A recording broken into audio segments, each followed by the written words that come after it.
है। भ्रष्टाचार का इतना इजाफा हो गया कि गरीब परेशान है।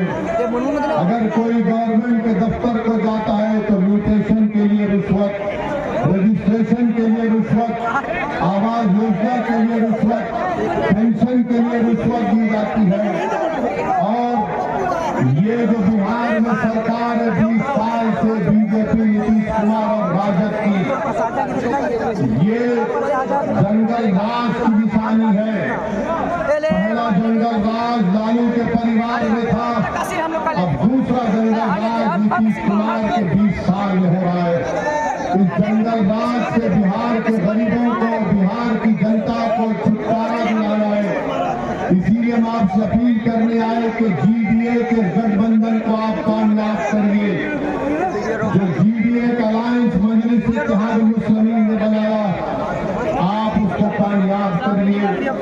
रहा सवाल अमित शाह का ये बोलना कि बिहार से हम घुसपैठियों को भगाएंगे, हम अमित शाह को बता रहे हैं 12 साल से आपकी सरकार है दिल्ली में, बीएसएफ आपके पास है, बॉर्डर की चेकिंग आपके पास है। अगर इसके बावजूद भी बिहार में अगर कोई घुसपैठी घुस जाता है तो उसकी जिम्मेदारी नरेंद्र मोदी, अमित शाह और नीतीश कुमार की है। और मैं जिम्मेदारी के साथ कह रहा हूँ, बिहार में कोई घुसपैठी नहीं है।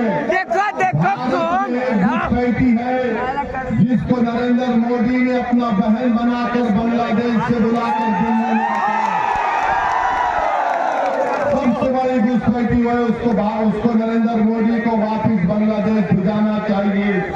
और अमित शाह अगर जनता के दरमियान में खड़े होकर अमित शाह बोलते घुसपैठियों को भगाएंगे, तो बिगड़ जनता बोलती हाँ भगाएंगे। साहब ये तो बताओ घुसपैठी घुसे कैसा जब तुम चौकीदार हो, जब तुम गृहमंत्री हो, जब मोदी प्रधानमंत्री है, नीतीश कुमार आपका मुख्यमंत्री है, तो घुसपैठी नहीं घुसा। ये सिर्फ सेकुलरिज्म को कमजोर करने के लिए इस तरह की बातें कर रहे हैं। आपको जानकर तकलीफ होगी कि भारत से पूरे देश में जितनी बेरोजगारी का तनासुब है उससे ज्यादा बिहार में है। बताओ ये डबल इंजन की सरकार क्या कर रही है। आप ये भी देख चुके हैं कि जहां पर गवर्नमेंट का डेटा बोलता है, लोग मुझे तनकीद करते हैं, लोग उंगली मुझ पर उठाते हैं कि वो इस तरह की भाषण देता है। मेरे भाई, मैं कभी किसी मजहब के खिलाफ नहीं था, हम ही काम नहीं करेंगे ना मैं किसी मजहब के मानने वालों के खिलाफ रहूंगा। मैं इंसाफ की बात कर रहा हूं। अगर बिहार सरकार का डेटा ये बोलता है कि 90% मुस्लिम खवातीन जो गांव में रहती हैं वो अपने बेटा या बेटी को अपने घर में पैदा करने के लिए मजबूर है, इसलिए कि अस्पताल नहीं है, तो उसका जिम्मेदार ओवैसी है या मोदी, नीतीश कुमार या फिर राजद के तेजस्वी यादव है। बताओ हमको। ये बोलता है कि पूरे बिहार में अगर जमीन जिस पे जिरात की जा सकती है सबसे कम किसी के पास है, दलितों के बाद तो मुसलमान के पास है, इसका जिम्मेदार कौन है मुझे बताइए। आप बताइए इसका कौन जिम्मेदार है। इल्जाम हम पे लगा दिया जाता है कि वोट काटने आए हैं, भुला है, भड़काऊ भाषण देते हैं। अरे मैं 11 साल से बिहार में रह रहा हूँ और मुंगेर की आवाम को बता के जा रहा हूँ कि जब तक जिंदगी वफा करेगी इंशाअल्लाह आते रहूंगा।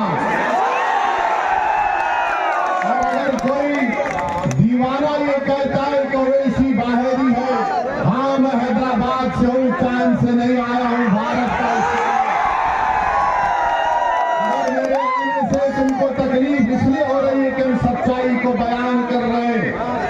अब दूसरी जानिब आप देखते हैं कि यहाँ पर राजद है। आप मुझे बताइए, मैं मुबारकबाद देना चाहता हूँ वीआईपी पार्टी के मुकेश सैनी साहब को कि उन्होंने चुनाव शुरू होने से पहले कह दिया कि अब के बाद डिप्टी चीफ मिनिस्टर, उप मुख्यमंत्री मल्लाह का बेटा होगा। मैं मुंगेर की जनता से पूछ रहा हूं, क्या आदम का बेटा मुख्यमंत्री नहीं बन सकता? क्या मोहम्मद का बेटा मुख्यमंत्री नहीं बन सकता? क्या अबू बकर का बेटा मुख्यमंत्री नहीं बन सकता? जब 4-3% जिसका समुदाय है, मैं उनको वो बात देता हूं कि वो बड़े बहादुरी से कह रहे हैं कि हमारा मुख्यमंत्री बनेगा, तो बताओ तेजस्वी 17% ने क्या गुनाह किया था? 17% ने क्या गुनाह किया था? और आपका समुदाय 14% है और 36% टिकट आप देते हैं। यानी मालूम हुआ कि मोदी और बीजेपी बिहार के तमाम वोट लेकर 3 मरतबा मोदी प्रधानमंत्री बन गए, मगर मोदी का दिल और जिगर और दिमाग अहमदाबाद में अटका हुआ। नीतीश कुमार 20 साल से मुख्यमंत्री है, मगर उनका दिल राजगीर में अटका हुआ है, सिर्फ अपने बेटे में अटका हुआ है। ये बिहार की जनता कहाँ जाएगी? क्या विकल्प है? विकल्प मजलिस है, विकल्प चंद्रशेखर आजाद की पार्टी है, विकल्प स्वामी प्रसाद मौर्य के साथ जो अलायंस बनाया गया। तो हम आपसे अपील करने आए हैं कि आप अपने वोट का सही इस्तेमाल करिए, हमारे बड़े भाई को कामयाब करिए। ये मुखलिस है और ये अच्छे इंसान है, ये हर एक को एक निगाह से देखने वाला शख्स है। लोग आपके सामने आकर बहुत बातें करेंगे, मगर मैं मुंगेर की आवाम को बता रहा हूं कि हमारे बिहार के अध्यक्ष अख्तर ईमान ने बड़ी कोशिश की कि हमको भी हिस्सा बना दिया जाए, मगर लोग नहीं चाहते थे। अब जब नहीं चाहते तो हम क्या कर सकते हैं? हमने तो ये भी कह दिया था कि अगर तुमको सत्ता मिलती है, इक़्तिदार मिलता है, तो हमको होदे मत दो, इंसाफ करो। मगर मेरे अजीज दोस्तों और बुजुर्गों, जब हमारी तरफ से पेशकश की गई तो राजद के लोगों ने इसको हमारी कमजोरी समझा। मैं फिर से कह रहा हूं, जब ये हाथ दोस्ती की तरफ बढ़ते हैं तो कमजोरी की वजह से नहीं बढ़ते, बल्कि बराबरी और रिश्तेदारी के लिए बढ़ते हैं। भारत को कोई कमजोरी समझता है तो तैयार होगा, हम तुम्हारे गिरबान के तार से भी छोड़ेंगे। मेरे भाई, वो जमाना जा चुका, वो जमाना जा चुका कि आप सिर्फ डरा कर वोट हासिल करेंगे। अब कोई दरी नहीं बिछाएगा, अब कोई दरी नहीं बिछाएगा इंशाअल्लाह। रिश्तेदारी की बात होगी, अब बराबरी की बात होगी, अब इंसाफ की बात होगी, अब विकास की जब बात होगी तो किसी एक परिवार एक नीतीश कुमार की विकास की बात नहीं होगी, पूरे मुंगेर की जनता की विकास की बात होगी। तो आपसे अपील कर रहे हैं कि अपने वोट का सही इस्तेमाल करिए, डरने और घबराने की जरूरत नहीं है। बहुत से लोग बहुत सी बातें करते हैं, प्रधानमंत्री लंबा लंबा छोड़ते हैं कि सबका साथ, सबका विकास, सबका विश्वास, और यहाँ पर बीजेपी पार्टी के एक नेता कहते हैं नमक हराम। आप जानते हैं जब महात्मा गांधी ने अंग्रेजों के खिलाफ नमक का एहतजाज किया था तो यही बिहार के हजारों हमारे बुजुर्गों ने गांधी का साथ दिया था अंग्रेजों की लड़ाई के खिलाफ। मगर जो आज हमको नमक हराम कह रहे, अरे तुम उस वक्त नमक हलाली कर रहे थे अंग्रेजों की गुलामी करके। मैं तुमको बता सकता हूँ, तुम्हारा रिकॉर्ड पेश कर सकता हूँ। बहरहाल मेरे अजीज दोस्तों और बुजुर्गों, अच्छा फैसला आपको लेना है। मजलिस क्या चाहती है कि आपका नेता बने, आपकी सियासी क़यादत बने।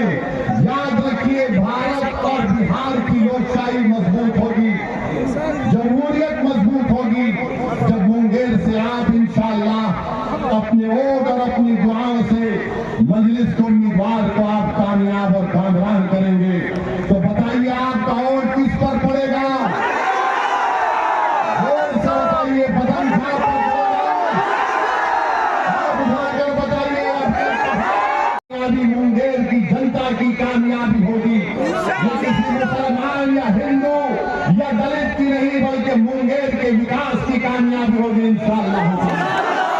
आइए मिलकर अपने वोट का सही इस्तेमाल करके मुंगेर में एक नई तारीख को रकम करिए और बता दीजिए उन ताकतों को जो हमारे वोट को तो लेते हैं मगर हमको हमारा हक नहीं देते। यहाँ से मजलिस को कामयाब करके आरएसएस और बीजेपी के नफरत के पैगाम को शिकस्त दीजिए।